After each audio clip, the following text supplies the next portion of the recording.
Grace and peace to you. We continue our study of Revelation. We have our study starting at Revelation chapter 4 and verse 3. Previously, John was describing what he saw in heaven, and that description continues now with our text. And he that sat was to look upon like a jasper and a sardine stone, and there was a rainbow round about the throne, in sight like unto an emerald.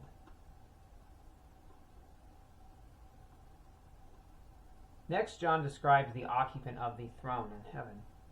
First, he says the appearance of the one on the throne is like a sardine and jasper stone. It should be noted in Exodus 28, verse 17 through 20, that the high priest at the time wore a garment studded with various stones, the first and last of which was the sardine or sardis and jasper stone. Hebrews chapter 4, verse 14 tells us Jesus is our high priest of the faith. It's only fitting then that these stones are once again associated with the God of heaven, for Jesus is the mediator between God and man. So the sardine or sardius stone was a red stone. It had various pigments and patterns, fire in color, reddish oranges.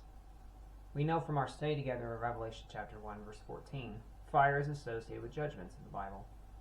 The jasper stone, depending on its composition, had various colors. Jasper is referenced many times. For example, New Jerusalem has the color of or effects of the jasper stone. Revelation 21, verse 11. This jasper stone, regardless of its exact pigmentation, is always associated with God, His holy city, and heaven. There's also a rainbow about the throne of God. The first rainbow was mentioned in Genesis chapter 9 and verse 13.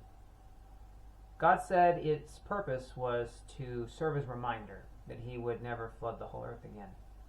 Only Noah and his family were spared, as they were the only believers at that time in history. It also says that the hue of the rainbow was largely emerald. Green is associated with life. Due to chloroform, many plants give off a green hue visible to the human eye, attracting animals to eat it and attracting humans' attention, either as the plant itself being a source of sustenance or us seeking to consume that which subsists on the plant. Algae, often green. It is the start of the food chain in water. Birds of the air are attracted to the wildlife found on either terrain type.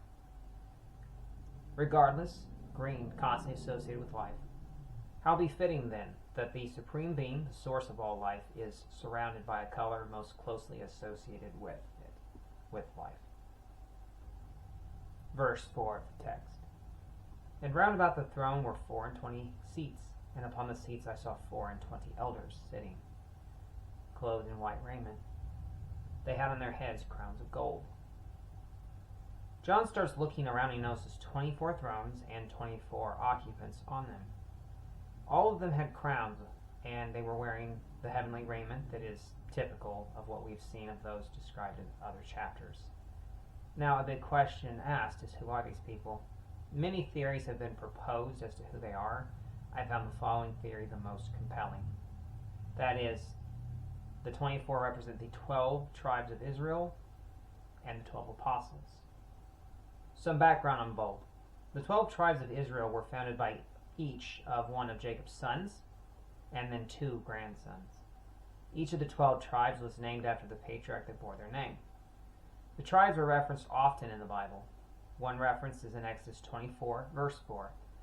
Moses is said to have built an altar with 12 stones, one for each of the 12 tribes of Israel. Next, the 12 apostles. The apostles are also mentioned often in the Bible. The first occurrence is Matthew 10, verse 2, in the New Testament, when Jesus names his 12 core disciples. These 12 individuals were meant to lead the ministry when Christ returned to heaven again. They were special messengers and were thus named apostles, as that's what apostle means, special messenger. Now, another reason I'm convinced that these 24 refer to the 12 tribes, 12 apostles. Revelation 21 gives us a description of the heavenly city. Now, the 12 gates have on them the names of the 12 tribes of Israel, Revelation 21, verse 12. And the 12 foundations of the city bear on them the names of each of the apostles, 12 apostles on it, Revelation 21, verse 14. Regardless of these individuals' names, however, they are on their thrones and they have been crowned. A resurrection of the just has taken place and all are rewarded as such. Luke 14:14. This is important because they are representative of all believers, Old and New Testaments alike. The church is safe in heaven. Jesus kept his word and is keeping the church out of the hour of temptation, also known as the tribulation. The promise for safekeeping was studied previously in Revelation 3, verse 10. The tribulation we will cover in greater detail starting in Revelation chapter 6 when it officially begins. Verse 5 of the text. And out of the throne proceeded lightnings and thunderings and voices. And there were 7 lamps of fire burning before the throne. These are the 7 spirits of God. The introduction to this verse sounds very similar to Exodus 19:16. God appeared to Israel in the Arabian desert, and a great cloud full of thunderings and lightnings and a voice as of a trumpet appeared at that time. In John's present vision, the very judgments and voices of God are reverberating throughout heaven. The judgment will begin soon. People said it would never happen, but it approaches. The Apostle Peter touched on this very topic in 2 Peter chapter 3, verse 4.